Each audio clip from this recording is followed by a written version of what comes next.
Hello, I'm Satoshi Yamamoto. Welcome back to my time bench. What I like to do today is a little discussion about soft tackles. What I got here is classic partridge and orange, that I tied several years ago. I still use it, and I still catch fish. And then I'm often asked, why am I so obsessed with soft tackles? Well, I like them, whether it's a large soft tackle like coyote, or uh, fishing for, insect touches, they just work. That's simple answer. However, the fact is, it's just hard to explain, long to discuss, too long to discuss at once, because it's all about the history of, fly fishing, way back from England, and then here are a couple of books from my little library that I kind of suggested to read if you are interested in. First one is Wet Flies by Dave Hughes. Hope you can see it. I think I can call this book like a textbook for any level of anglers or fly tyers, who, especially for who wants to get started about soft tackle fishing and how to tie them and why. This is a great book. Then master book is this one by Sylvester Nimes. Hope you can see you're seeing it.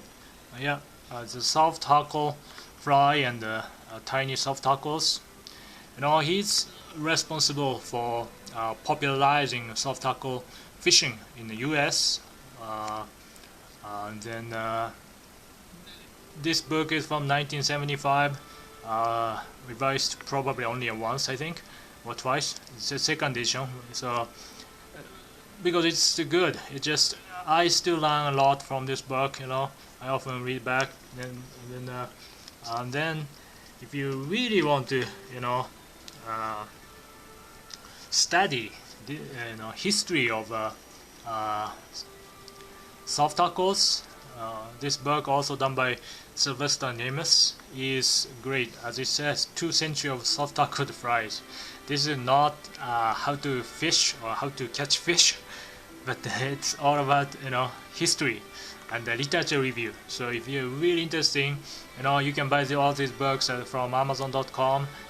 So these are worth reading. If you then you may be a soft tackle enthusiast like myself. And then materials I like to use, definitely a partridge. This, and then even just a partridge. Each individual bird feather skin has a different shades and colors. Here's a grouse. And these are just a few examples from my time bench. I often use these just hen cape from Whiting Farm. This cocktail, I really love this shade. All the this whole skin, I think. I got a wing here, great, almost like a grouse. This is just great. And then I definitely use like showing here is a dun. Dun. And then I have grizzly, black, brown. This all works fairly well. And then also this is where I keep my silks. And then this is a Matarelli midge bobbin, especially specifically for this small spool. And then for this gossamer silk, this is another great material. And then so what I'm gonna do from now is I'm going to tie a couple of soft tackles with a little touch of my of my knowledge that I accumulated, that I learned from these books, and then it's sort of a little tribute to our forefathers of soft-hackles. So, and then, well, let me focus camera here. Okay, let me hook.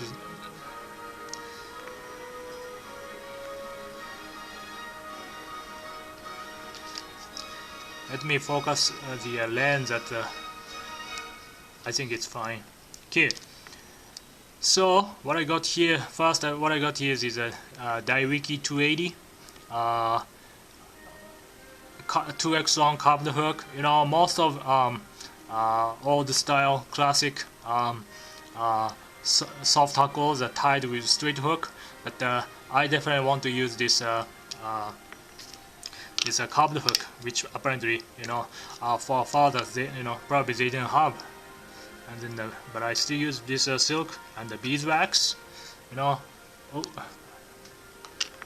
okay, so this thread doesn't, you know, I kind of like to start from here because this gossamer is a really thick thread basically. So, and then you have to make each wrap, you know, really meaningful. Yeah, I'm gonna tie in a little silver wire, fine, stop at the point always. I'm going to make a little, you know, slightly tapered body, you know, classic, you know, partridge and orange or partridge and yellow, they're just thread body, but I just like to add some meat here.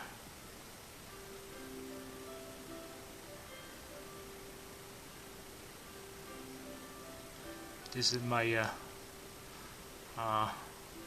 my method, my sense, so to speak.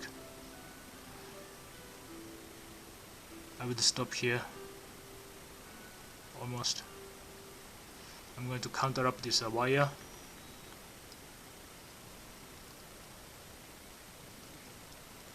Okay, I'm getting even space.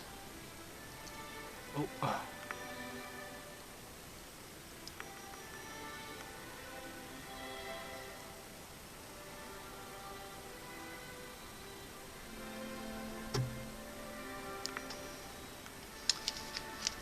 I'm going to dab a little thorax with this just regular hairline, you know, dab. Just a tiny bit. You can use this wax again or just saliva like I just did.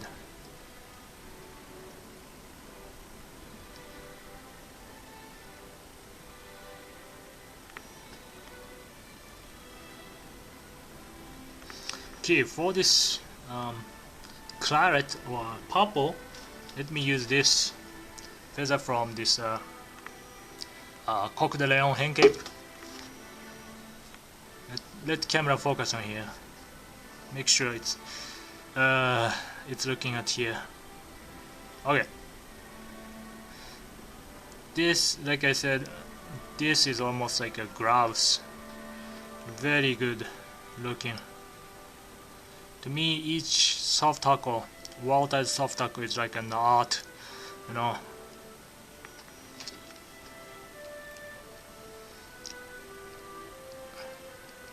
Yeah, I don't know what kind of hackle plier they use, you know, back in days. I'm using this spring-loaded, super convenient, you know, hackle plier here, but I tend to slightly over hackle by myself. I made a 3 turns here, 3 wraps.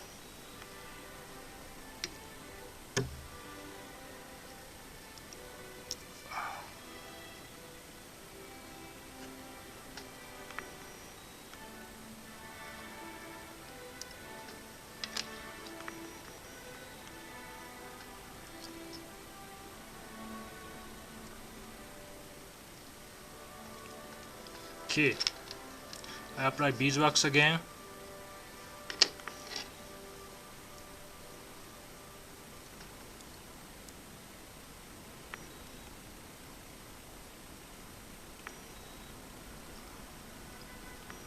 my whip finisher is also from Matarebi. There.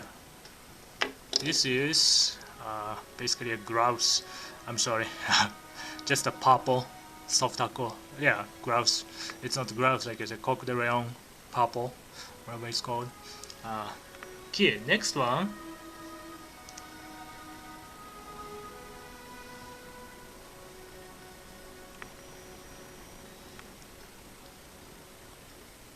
Let camera focus here. Hope it's reading it. Come on, come on.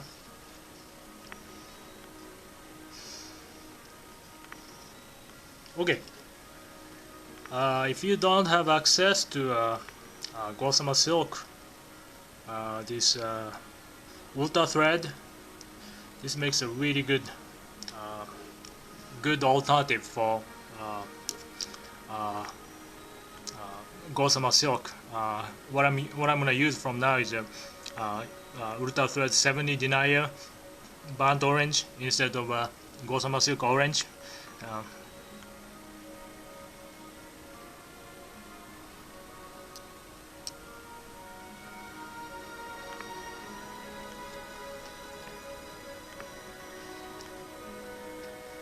I tie another. I'm gonna cut off another piece of silver wire quickly.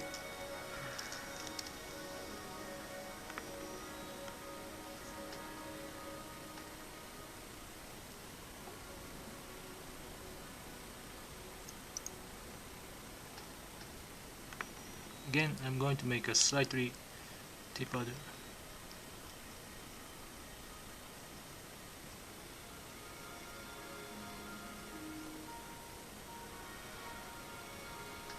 This 70 Denier is definitely, thinner than Gossamer Silk, but still, I'm very careful. Each wrap, each wrap is very meaningful. Gotta be aware of that. I'm making a slightly tapered body, very thin. I think I really like that. I'm going to counter up to protect this thread.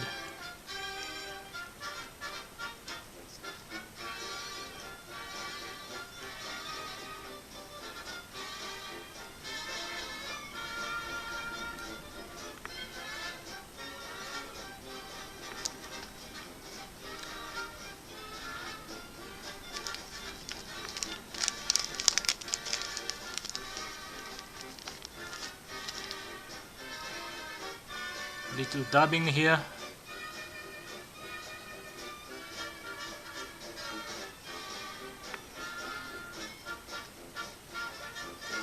Okay. There's a partridge skin here. Oh, I'm going to somewhat a bit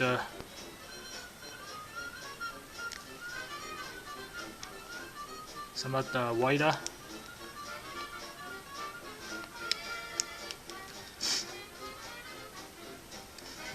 Let camera focus on here.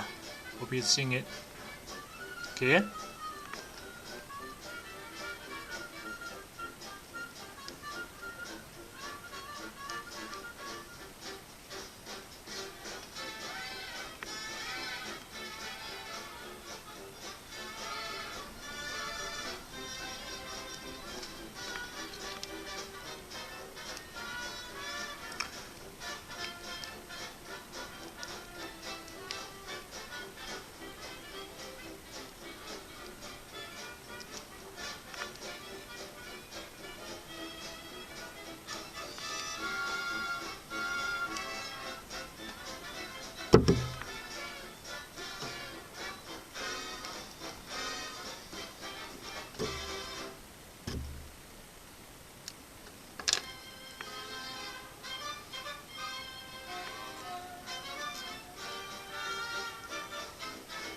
Nicely to the head here.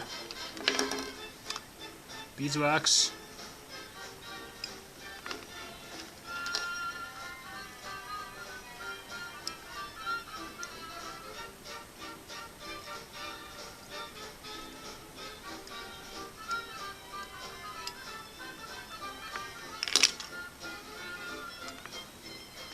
There you go.